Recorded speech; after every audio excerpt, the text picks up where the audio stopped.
네, CBS 사랑방 계속해서 내일을 생각하는 아빠들의 수다방, 아빠다방 함께하죠. 다섯 아이 아빠, 오빠, 문혜룡 목사님, 아들 셋, 딸 셋, 육아대디 최병준 집사님까지 두 분 자리하셨습니다. 어서 오세요. 네, 반갑습니다. 네, 항상 오빠에 신경이 쓰이네요. 네, 오빠. 네, 두 분 어떻게 잘 지내셨나요? 네, 다사다난했습니다. 네, 정답인 것 같습니다. 다사다난. 아이들이 많은 만큼 여러 가지 일들이 다양하게 펼쳐지죠. 가정 내에서. 네. 그래서 아마 다사다난 이렇게 말씀을 하셨을 텐데. 자, 오늘은 아이들의 재능, 탤런트에 대한 이야기를 좀 나눠보면 어떨까 싶은데요. 아이들 어릴 때 특히 우리 아이가 혹시 영재가 아닌가 생각해 보신 분 있으시죠? 저는 둘째를 영재 아닌가 싶어가지고 6살에 그 웩슬러 검사를 받으러 갔었어요. 네. 한 달 전에 10만 원을 미리 예약금을 내고 기다려서 웩슬러 검사를 보러 가니까 원장 선생님이 그렇게 네가 그렇게 똑똑하다며 막 반기시고 좋아하시고 뭐 상위 1% 안에 들 것 같다. 그렇게 기대하는 마음으로 90분 동안 웩슬러 검사를 받고 나왔는데 와, 아이는 뭐 소금에 절인 배추 마냥 완전히 지쳐가지고 나오고 검사 결과도 엄청 안 좋았죠. 57%였으니까 평범 이하. 결과가 많이 안 좋았는데 중요한 것은 괜히 검사 받았다는 생각이 결과지를 다 보면서 느꼈어요. 왜? 나도 마음이 그 순간 상하지만 아이가 받는 상처가 눈에 보였어요. 애가 풀이 완전히 죽어버리는데 정말 그 순간 괜히 검사 받았다라는 생각이 들 정도로 저는 그 아이가 그 엘리베이터 타고 내려가는데 머리를 푹 숙이면서 지쳐있는 모습을 보면서 걱정이 됐어요. 그래서 제가 아이 어깨를 도덕이면서 괜찮아.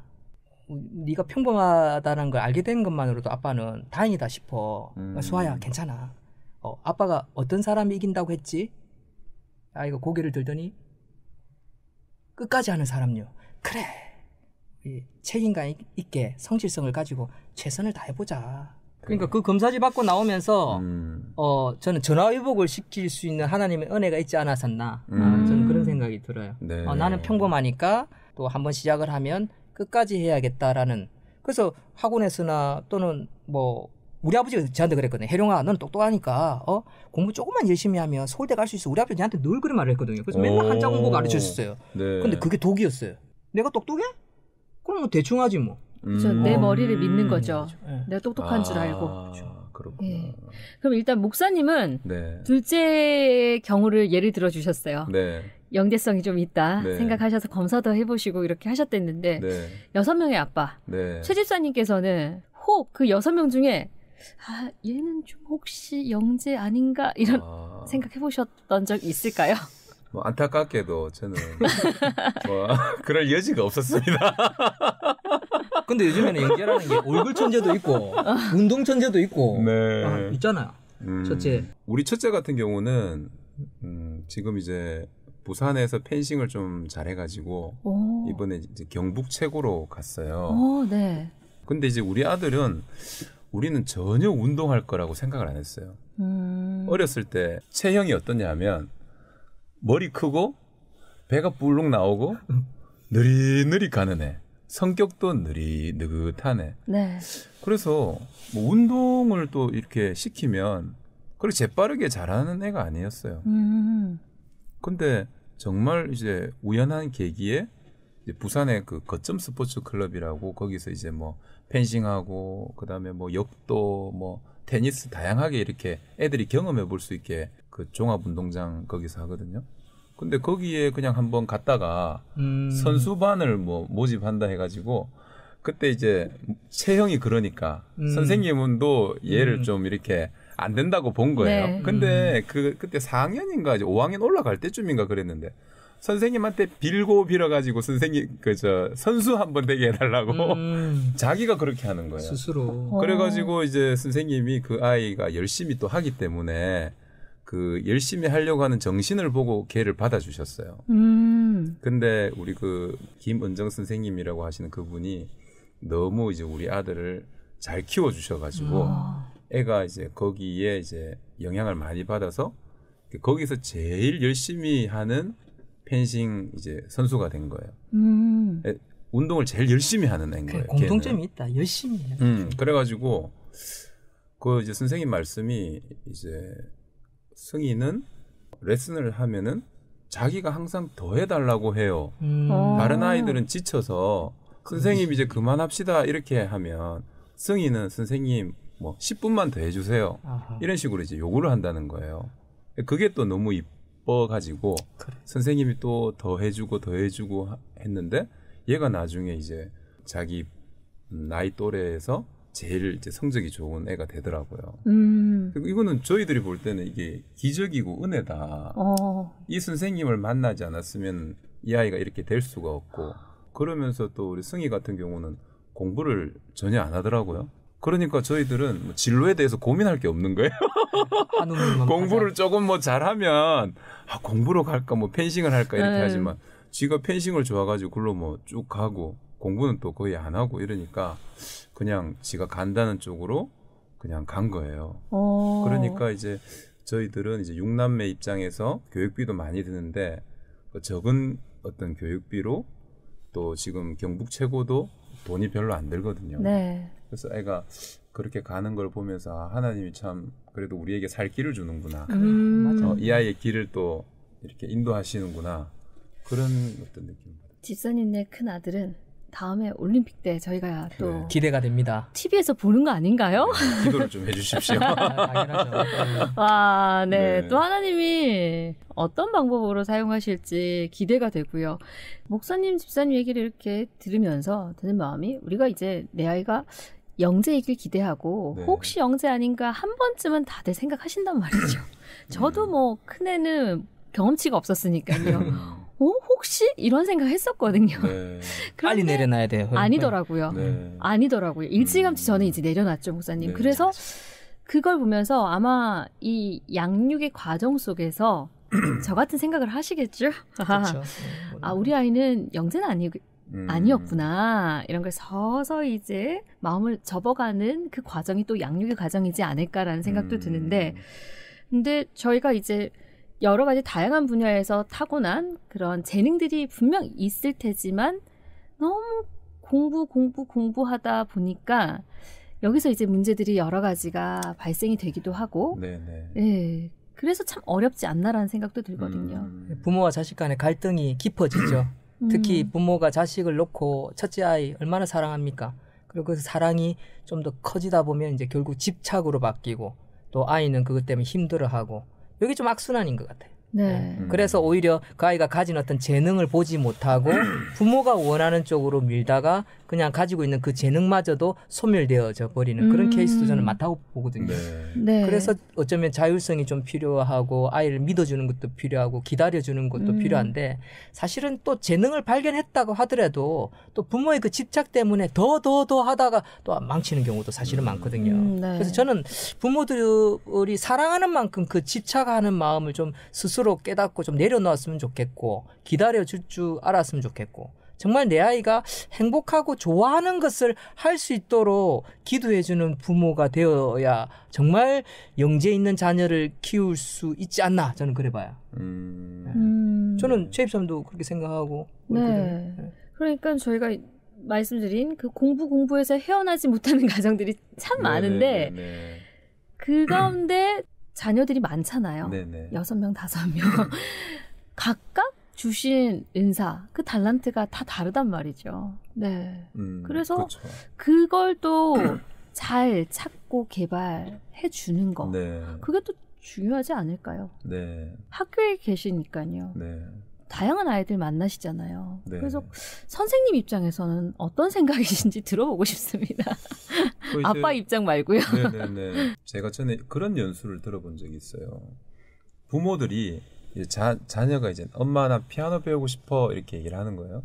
그러니까 피아노 배워보니까 한 2달 다니더만 엄마 나 그만둘래 이렇게 하는 거예요. 그리고 엄마 나 태권도 학원 다니고 싶어 이러고 또 보냈어요. 그러니까 또 2달 다니고 엄마 나 태권도 학원 그만둘래 이러니까 그 뒤에 엄마가 이제 빡쳐가지고 니는 뭐 하나 제대로 하는 게 없노 이래 돼버리는 거예요. 그거 몇 번 해버리면. 맞아. 근데 그때 이제 진로 교육 담당 이제 이제 강사님이 이런 얘기를 하는 거예요. 그 과정은 의미 없는 과정이 아니라 그 아이가 이거는 나한테 안 맞는 거야라는 것을 깨닫는 과정이다. 저게 보기에는 괜찮아 보여서 내가 했는데 해보니까 아닌 거예요. 그러면 이제 거기에 대한 미련은 딱 버리는 거죠. 가지 쳐내는 거예요. 근데 가지를 하나 쳐냈는데 엄마는 왜 쓸데없이 가지를 쳐내나 이런 거예요. 이제 자기 욕심 때문에. 자기는 보니까 하나 했으면 끝까지 하고 뭐 하나 돈을 투자한 결과가 나왔으면 좋겠거든요. 아, 그렇죠. 네, 부모 생각은. 네. 근데 애는 해보니까 자기하고 안 맞는 거예요. 그럼 이제 끊는 그 과정이 자기 진로를 이제 찾아가는 어떤 그 테스트를 해보는 과정인데 그거를 이제 의미 있게 받아들여야 되는데 부모들이 돈만 생각해가지고 날린다고 생각을 하는 거예요. 근데 그런 관점을 들으니까 그게 참 맞다 싶더라고요. 그래서 가능하면은 제일 좋은 거는 이제 애들이 하고 싶어 하는 것을 그냥 하게 해주고 그것들을 자기가 이제 어떻게 반응하는지 보고 이제 흥미있어 하면은 계속 그쪽으로 좀 그렇지. 확장해 가는 거죠. 이렇게 요것도 줘보고 요것도 줘보고 이제 그런 식으로 이렇게 많이 얘기를 하더라고요. 네. 그리고 만약 손흥민 같은 선수도 영어가 좋아서 영어를 공부한 게 아니잖아요. 네. 손흥민이 축구를 좋아해가지고 축구로 접근하다 보니까 나중에 자기가 프리미어리그 가고 이렇게 하려면 영어를 해야 되니까 영어를 필요에 의해서 하는 거예요. 네. 그럼 이제 축구로 시작해서 영어까지 확장이 되어버린 거예요. 자기 꿈이. 그치. 그렇게 가는 쪽으로 뭔가를 찾아가고 거기에 필요한 걸 덧붙이고 이렇게 가는 거죠. 네. 네. 근데 이제 손흥민에 있어서는 축구가 없었으면 과연 그 친구가 영어 공부를 했을까? 아닐 수도 있거든요. 네. 그래서 그 강사님이 하신 그런 말씀들이 참 우리가 한번 생각해 봐야 되겠구나 그런 생각이 들고 네. 그리고 이제 그 에듀케이션이 교육이라 하잖아요. 그 원어가 밖으로 안에서 밖으로 끄집어내야 그래요. 그러니까 우리가 주입하는 게 아니고 원어의 의미가 이가 밖으로라는 뜻이더라고요. 에듀케이션 뭐 끄집어내는. 그러니까 하나님이 이 아이에게 고유하게 주신 이 아이만의 그 달란트를 부모들이 이게 탁탁탁탁탁 뭔가를 줘서 이게 걸릴 때 그걸 끄집어낼 수 있어야 되는 거예요. 그게 교육의 능력이 아닐까.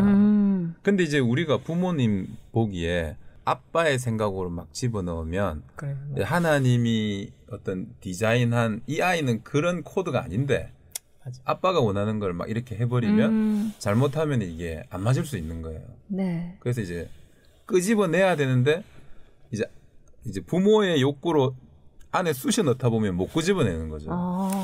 그게 중요하네요. 네. 부모의 역할이 자기 자녀의 속에 있는 그 재능을 발견해서 끄집어내는 네. 그 역할을 잘해야 된다라는 네. 생각이 드는데 관찰자 입장에서. 네. 자 그렇다면 이제 선생님 입장에서 얘기를 해주셨어요. 네. 이제 우리 집에 있는 첫째를 제외한 남은 5명은 네. 그런 달란트들 잘 찾아서 개발을 시켜주고 있으신가요? 그 사실은 저는 주님께 기도를 합니다. 주님, 첫째가 사실은 제가 첫째를 뭐 여기저기 막 경험을 시켜주고 지가 거기서 고른 게 아닙니다. 하나님, 저는 시간이 없어. 그럴 역량이 못 됩니다. 그런데 주님은 이런 아들을 이렇게 애들을 많이 주셨습니다. 그러면은 이거는 주님 내가 은혜가 필요합니다. 네. 첫째가 그냥 내가 의도치 않게 그 길을 갔듯이 둘째, 셋째, 넷째, 다섯째, 여섯째도 하나님이 그 은혜를 베풀어 주십시오. 하나님이 아담을 잠재우시고 하와를 데려오셨듯이 나는 자고 있을 테니까 나는 역량이 안 돼요. 나는 밥하고 설거지밖에 할 수가 없어요. 그런데 하나님 이 아이들 주변에 좋은 선생님을 붙여주시고 욕심이 많은 것 같아요. 이 아이들 주변에 하나님께서 이제 그런 분들을 좀 붙여주세요. 그리고 네. 이제 저는 이제 우리 아내하고 요즘 좀 입양 가족들을 위해서 일을 좀 하고 있거든요. 또 뭐 그런 부분을 우리가 할 테니까 하나님은 좀 우리 애들 좀 맡아주세요. 우리는 너무 좀 바쁘고 밥하고 설거지 하는 것만으로도 힘듭니다. 좀 그런 마음으로 저는 이제 기도를 하고 사실은 우리 애들한테 그런 어떤 다양한 진로적인 체험을 저는 못 해주고 있어요. 네. 그냥 제가 이제 휴직하면서 애들하고 좀 자주 놀고 뭐 이런 거는 있지만 그런데 정말 하나님이 이 아이에게 그 소명을 주셨다면 하나님이 그런 사람 좀 만나게 해주시면 내가 그렇게 키우면 안 되겠습니까? 네, 내가 쑤시어 넣진 않을게요, 하나님. 누구를 뭐 그런 마음으로 중요하죠. 그냥 기다리고 하나님이 이 아이에게 오시기를 기다리는 거죠. 근데 기도하는 것도 사실 중요하잖아요. 그래서 맞아요. 정말 하나님께 이 아이에게 주신 그 재능들 네. 잘 하나님 영광 위해서 쓰임 받기를 네. 그 바라는 마음으로 하나님 앞에 기도하고 네. 맡겨드리는 것도 중요할 것 같긴 하거든요. 네. 근데 사실 계속 재능에 포커스를 맞춰서 달란트 얘기를 나눴지만 달란트라는 게 주신 특별한 재능, 남다른 능력 거기에만 국한돼 있는 건 아니잖아요. 네네네. 네, 그래서 우리 아이가 이 분야에 있어서는 탁월해야 된다. 정말 특출나야 한다라는 부모 이런 욕심. 마음, 그런 욕심과 강박을 부모된 입장에서 버리는 게 무엇보다 중요하지 않을까라는 생각이 저는 드는데. 오늘부터 네. 부모님들이 이 마음을 바꿨으면 좋겠어요. 우리 아이가 최고로 행복해지기를 바란다. 네. 뭘 하든지 예, 그림을 그리든 운동을 하든 네가 행복하다면 아빠는 오케이, 엄마는 오케이. 네. 저는 그것이 최고의 좋은 부모의 마음이 아닌가 저는 그런 생각을 해요. 그렇죠. 우리 네. 아이가 뭘 했을 때 행복한가를 먼저 좀 봐야 될 것 같아요. 우리 교회 집사님 한 분이 아들내미가 중3인데 예배 마치고 애를 찾았는데 교회가 없는 거예요. 그래서 선생님 말 듣고 친구들하고 아까 공공부 마치고 PC방 간다던데요 하고 PC방을 갔는데 그 PC방에 갔더니 PC가 뭐 한 100대가 있는데 아이를 못 찾아서 딱 문 열고 나오려고 하는데 자기 아들 목소리가 들리더래요. 그래서 가서 봤는데 자기 아들 16년 동안 자기 뱃속에서 키우고 낳고 밥을 먹이고 씻기고 키울 아들인데 그렇게 행복하게 PC방에서 고함을 지르면서 3시 2시 와 게임하고 있는 모습을 처음 봤대요. 3시 2시가 2시 방향. 방향 그런 거죠. 2시 방향을 공략해라. 적군이 있다 이런 건데 그 아이가 고함 치는 모습을 보면서 자기가 깜짝 놀랐대요. 내 아들이 이렇게 행복해하는 모습을 처음 봤다. 네. 그만 혼내야겠다라는 생각을 자책감을 느꼈대요. 그러니까 엄마가. 그런 아이 프로게이머 될 수도 있거든요. 예. 예, 그러면 뭐 PC방에 있는 아이들이 다 프로게이머 될 수는 없지만. 네, 서울대 들어가는 것보다 더 어렵답니다. 근데 아이들이 정말 어디에서 행복함을 느끼는지를 그걸 먼저 부모된 입장에서 네. 그걸 좀 살펴볼 필요가 있을 것 같아요. 네. 그거죠, 그거. 내 아이가 이렇게 집에서 학교에서 움츠려 있었구나, 불행했었구나, 그거 아는 것만으로도 우리 부모님들이 좋은 부모가 될 수 있고 자녀를 또 어떤 분야의 은사를 발견할 수 있는 그런 여유, 시간, 은혜가 있지 않을까 저는 그렇게 생각되어집니다.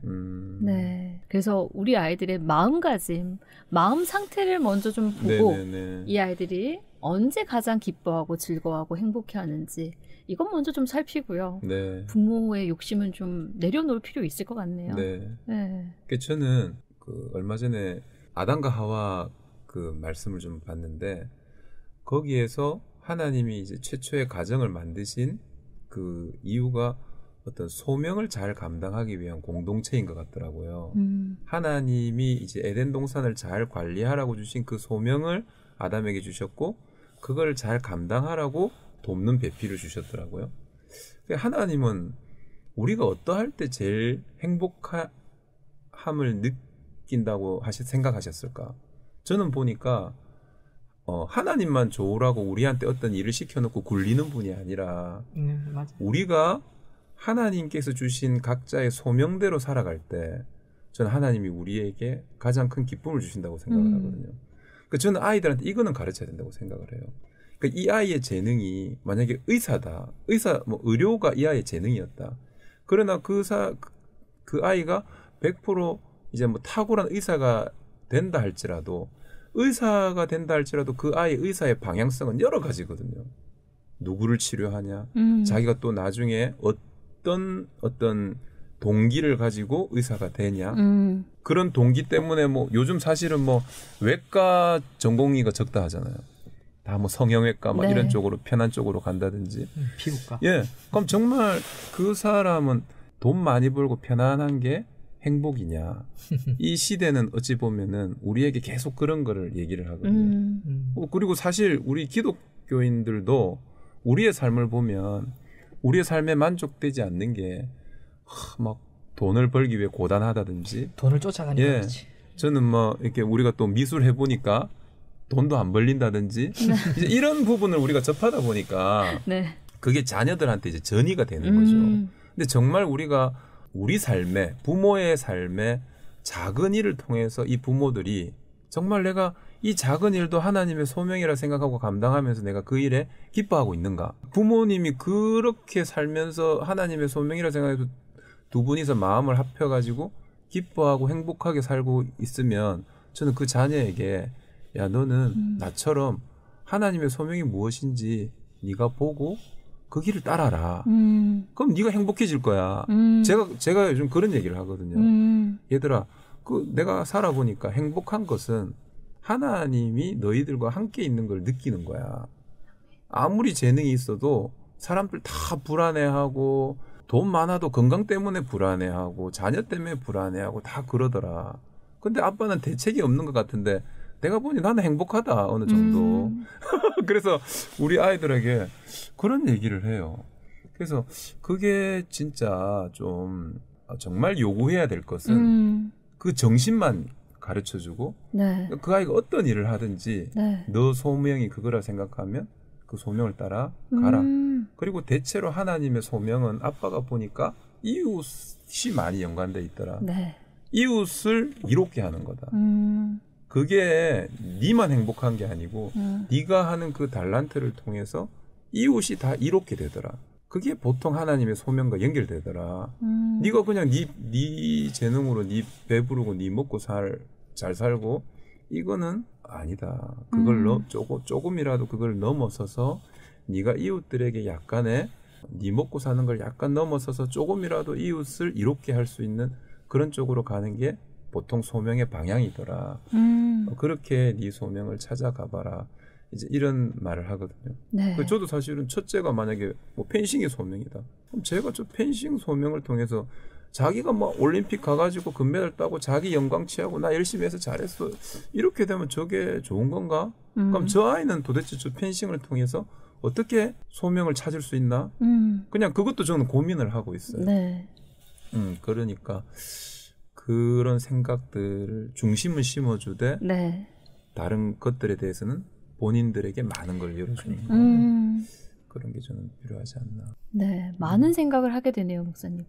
예수님께서 걸어가신 길, 그 길 어떤 길이었나를 좀 봐야 될 것 같고요. 네. 그래서 그것들을 우리 아이들에게 소명으로 받아서 나 또한 정말 믿음의 자녀로 어떤 방향으로 살아가야 될지까지 고민할 수 있는 그 고민거리를 아이들 몫으로 던져주는 거 필요하겠네요. 네.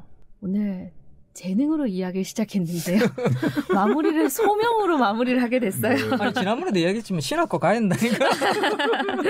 네, 재능에서 시작해서 이제 네, 소명으로 마무리한 시간이었는데요. 아빠 다방 오늘은 문혜령 목사님, 최병진 집사님 두 분과 함께했습니다. 오늘도 귀한 말씀 감사합니다. 네, 즐거웠습니다. 네, 감사합니다. 감사합니다. 네.